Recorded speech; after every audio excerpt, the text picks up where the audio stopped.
everybody, welcome back to Drug Talk. As always, I'm your host, Garrett Campbell. Today we're going to be discussing a medication known as Tetracycline. Its brand name is Actisite. Now before I talk about the medication itself, just keep in mind that this channel is for information purposes only and not to be used as a source for recommendations for your personal health care. So Tetracycline works by inhibiting protein synthesis. It's active against a wide spectrum of both gram-positive and gram-negative microorganisms. In terms of indications for use, tetracycline is indicated to be used in the treatment of lower respiratory tract infections.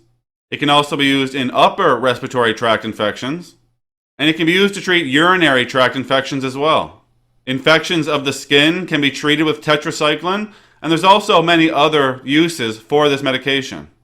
Now, before somebody was to use tetracycline, there is a contraindication that they must clear, which in this case would be a hypersensitivity to any tetracycline or any component of the product, and there's also some precautions and warnings that they should be made aware of. There's a risk of intracranial hypertension while using tetracycline. This could present as headache, blurred vision, or vision loss. And this medication can also cause photosensitivity, so it's a good idea that while using tetracycline to use skin protection such as sunscreen and to avoid too much exposure to the sun or UV light.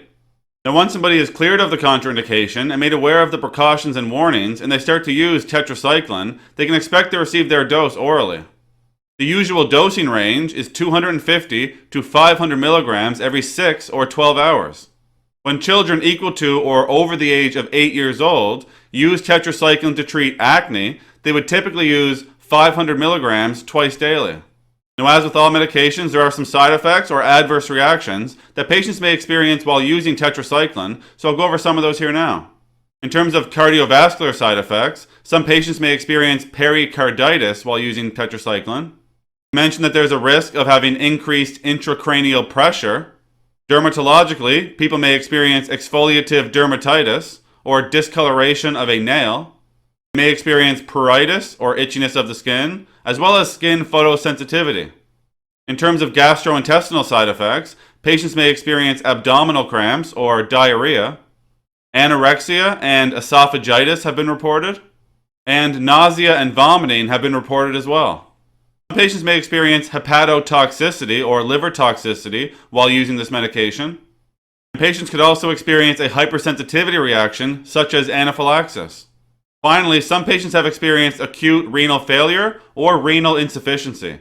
That's all we're going to talk about today with tetracycline. As always, I'm very thankful you took the time to come by and watch one of my videos. If you found the information valuable and you'd like to help grow this channel, you can like the videos, share the videos, or most importantly, subscribe to the YouTube channel. There's also some links in the description you can check out as well. That's it for today. Take care.